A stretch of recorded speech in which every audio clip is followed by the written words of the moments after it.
Hi అండి, అందరికీ నమస్కారం. నేను మీ జయరాం ఠాగూర్ విసి. ఈరోజు నేను ఇద్రాశతంలోని south India Jallian Walabagh ప్రదేశానికైతే visit చేయడం అనేది జరిగింది. యాక్చువల్గా నేను ప్రతి ఇయర్ కూడా ఈ ప్రదేశాన్ని విజిట్ చేస్తూ ఉంటానండి. ప్రతి ఇయరు యాక్చువల్గా ఈ ఏప్రిల్ 25th అయితే విజిట్ చేసేవాడిని. ఈరోజు నేను మా ఫ్రెండ్ మ్యారేజ్ ఫంక్షన్ ఉండడం వల్ల 23rd అయితే విజిట్ చేయడం అనేది జరిగింది. యాక్చువల్గా 1938 ఏప్రిల్ 25th మనకి ఇక్కడ జలియన్ వాలాబాగ్ సంఘటన అయితే జరిగింది. సౌత్ ఇండియా జలియన్ వాలాబాగ్ సంఘటన.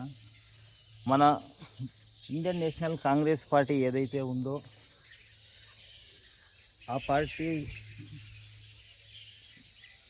సంబంధించినటువంటి ప్రముఖులు, రైతులు అందరూ గుమికూడి ఇక్కడ ఏప్రిల్ 25th మన ఇండియన్ నేషనల్ ఫ్లాగ్ ఏదైతే ఉందో, భారత జాతీయ పతాకం ఏదైతే ఉందో అది ఆవిష్కరించాలని చెప్పేసి ఇక్కడ 25th కార్యక్రమం చేపట్టారు. అందులో భాగంగా ఇక్కడ వందల వరకు ప్రజానీకం అనేది గుమికూడడం అనేది జరిగింది. ఆ సమయంలో బ్రిటిష్ ప్రభుత్వం సంబంధించినటువంటి సైనికులు దాదాపుగా 100 రౌండ్లు బుల్లెట్లు తూటాలు పేల్చి 32 మంది ఇక్కడికిక్కడే వీరమరణం పొందడం అనేది జరిగింది. 100కు పైగా క్షతగాత్రులు కావడం అనేది జరిగింది ఈ ప్రదేశంలో. ఈ ప్రదేశం వచ్చేసి మనకి కర్ణాటక ఆంధ్రప్రదేశ్ బార్డర్ ఏరియాలో చిక్బల్లాపూర్ డిస్టిక్, గౌరీబిదనూర్ తాలూక్, ఇద్రాశతం అశ్వత్థనారాయణ స్వామి దేవస్థానం వెనుక వైపున ఉందండి. ఈ ప్రదేశం చాలా వరకు ఇక్కడున్న లోకల్స్ కూడా తెలియదు చాలా వరకు. ఎందుకంటే ఇక్కడ కర్ణాటక గవర్నమెంట్ ఏదైతే ఉందో సరిగా టూరిజం డెవలప్మెంట్ ప్రోగ్రాంలో భాగంగా ఈ ప్రదేశాన్ని డెవలప్ చేయలేదు. మంచిగా డెవలప్ చేసి ఉంటే మంచిగా ప్రజలు ఇక్కడికి విజిట్ చేసేవాళ్ళని నేను భావిస్తున్నాను. చాలా వరకు ఈ ప్రదేశం చాలామందికి తెలియదు. బట్ ఈరోజు నేను ఈ ప్రదేశాన్ని ఇంట్రడ్యూస్ చేస్తున్నాను. ఈ ప్రదేశం చాలా గొప్ప ప్రదేశం అండి.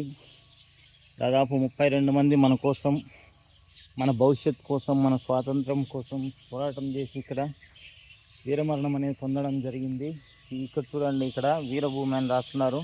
యాక్చువల్గా లాస్ట్ టైం నేను 25th విజిట్ చేసినప్పుడు తెలుగులో కూడా ఉండేది. బట్ ప్రజెంట్ అయితే వీరభూమి అని ఇంగ్లీష్ అండ్ కన్నడలో ఉంది. ఏం పర్లేదు, ఏ భాష అయినా మనమందరం భారతీయులం. మనది భారతదేశం, భారతదేశ పౌరులం మనం. ఇటువంటి ప్రదేశాలను విజిట్ చేసి ఇక్కడైతే మనకి టికెట్ అయితే ఇందులో ప్రవేశించడానికి ఫర్ పర్సన్ 20 రూపీస్ అనేది ఛార్జ్ చేస్తున్నారు. పర్ పర్సన్ 20 రూపీస్ అనేది పెద్ద అమౌంట్ ఏం కాదండి. ఒక దేవస్థానానికి తిరుమల తిరుపతి దేవస్థానానికి వెళ్తే 300, 500, 1500, 1000 రూపాయలు అని చెప్పేసి టికెట్లు ఉంటాయి.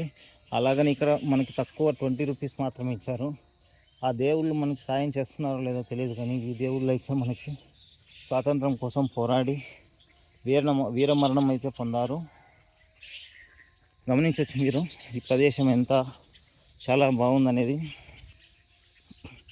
ఇటు చూడండి. యాక్చువల్గా ఇక్కడ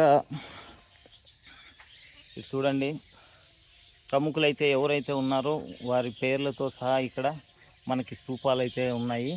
2 స్తూపాలు అయితే ఉంచడం అనేది జరిగింది. ఇంకొక విషయం ఏమంటే, యాక్చువల్గా ఈ సంఘటన జరిగినప్పుడు 23rd, 24th మనకి ఈ ఏదైతే జాతీయ పతాకం ఆవిష్కరణ కార్యక్రమం ఉందో చేయాలనుకున్నారు. బట్ ఇక్కడ ఉన్నటువంటి మైసూర్ టిప్పు సుల్తాన్ సంస్థానం నుంచి మన అప్పటి కాంగ్రెస్ పెద్దలు మహాత్మా గాంధీ అయితేనేమి, సర్దార్ వల్లభాయ్ పటేల్ గారు అయితేనేమి ఒక ఒప్పందాన్ని కుదుర్చుకున్నారు ఆ సమయంలో. అందువలన ఈ 23rd, 24th చేయడానికి ఈ అనుకూలం కుదరలేదు. దానివలన 25th అనేది కార్యక్రమం చేశారు. ఆ సమయంలోనే బ్రిటిష్ గవర్నమెంట్ సైనికులు 100 రౌండ్లకు పైగా తూటాలు పేల్చి మన భారతీయ పౌరులు పోరాటగ్రస్తులైనటువంటి 32 మందిని ఇక్కడ అనేది ఓ, వీరమరణం అనేది పొందడం అనేది జరిగింది. తర్వాత 100 మందికి పైగా క్షతగాత్రులు అవ్వడం అనేది జరిగింది. ఈ ప్లేస్ను మనం ప్రతి ఒక్కరూ సందర్శించి డెవలప్మెంట్లో భాగంగా మనం కూడా ఒక చేయి వేయాలని చెప్పి భావిస్తున్నాను. ఈ ప్రదేశానికి ప్రతి ఒక్కరూ, నా ఫాలోవర్స్ అయితే ఎవరైతే ఉన్నారో, నా ఫ్రెండ్స్ అయితే ఎవరైతే ఉన్నారో ప్రతి ఒక్కరూ కూడా ఈ ప్రదేశానికి విజిట్ చేస్తారని చెప్పి నేను భావిస్తున్నాను. చాలా మంచి ప్రదేశం అండి. ఇక్కడ మనకి వచ్చేసి panoramic history of the Indian freedom struggles అంతా ఒకటి ఇది ఉంది. ఇందులో మనం ఫోటోలు తీయకూడదు, అది మనకి మంచిది కాదు. ఇందులో మనకి మొత్తం అన్నీ కూడా ఎటువంటి ఫ్రీడమ్ ఫైటర్స్ సంబంధించి ప్రతి ఒక్కటి కూడా ఇందులో పొందుపరిచారండి. గ్రంథాలయం కూడా ఉంది ఇక్కడ. మీకు చాలా మంచిగా ఉంటుంది ఈ ప్రదేశము. విజిట్ చేసి ప్రతి ఒక్కరూ కూడా ఈ ప్రదేశాన్ని డెవలప్ చేయాలని చెప్పేసి నేను కోరుకుంటున్నాను. గవర్నమెంటే కాదు, మనం కూడా సహకారం అందించాలి. ఈ ప్రదేశానికి విజిట్ చేసి ప్రతి ఒక్కరు కూడా సహకారం అందిస్తారని చెప్పి నేను భావిస్తున్నాను. ఈ జయరామ్ ఠాగూర్ ప్రతి ఒక్కటి కూడా మన మంచి కోసమే, మనకి మంచి చేసిన వాళ్ళని మర్చిపోకూడదు. ఇక్కడ మన భవిష్యత్ కోసం, మన స్వాతంత్రం కోసం దాదాపుగా 32 మంది అనేది ఇక్కడే ప్రాణత్యాగం చేయడం అనేది జరిగింది. వీరమరణం అనేది పొందడం అనేది జరిగింది. మన జాతీయ పతాకం ఆవిష్కరిస్తూ మరణించడం అనేది చాలా బాధాకరమైన విషయం.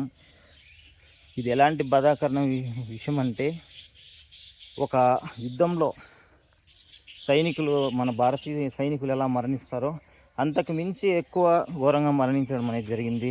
ఎందుకంటే నిరాయుధతో అంటే ఆయుధాలే లేనటువంటి వ్యక్తులపైన దాడి చేసి,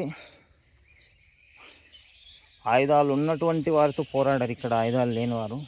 అలా పోరాడి 32 మంది మరణించడం అనేది జరిగింది. ఇక్కడ వీరమరణం పొందడం అనేది జరిగింది. ఈ ప్రదేశాన్ని ప్రతి ఒక్కరూ విజిట్ చేసి మంచి డెవలప్మెంట్లో భాగంగా ప్రతి ఒక్కరూ పాలు పంచుకుంటారని చెప్పి నేను భావిస్తున్నాను. ఇంకొకసారి చూడండి, ఈ స్థూపాలను అయితే మీకు చూపిస్తున్నాను. చూడండి, చాలా మంచిగా కనపడుతున్నాయి. ఇది వారికి గుర్తుగా ఇక్కడ నిర్మించడం అనేది జరిగింది. ప్రతి ఒక్కరు కూడా ఇక్కడ వచ్చినప్పుడు, నేనంటే ఈ వీడియో కోసం మాట్లాడుతున్నాను, చాలా వరకు సైలెన్స్ మెయింటైన్ చేయడం మంచిదండి. ఎందుకంటే మనం సైలెన్స్ మెయింటైన్ చేయడం అనేది వారికి మనం విలువనిస్తున్నామని తెలియజేస్తుంది. చూడండి, ఈ ప్రదేశం చాలా మంచిగా ఉంది. ప్రతి ఒక్కరు కూడా విజిట్ చేస్తారని భావిస్తూ, జై హింద్, జై భారత్.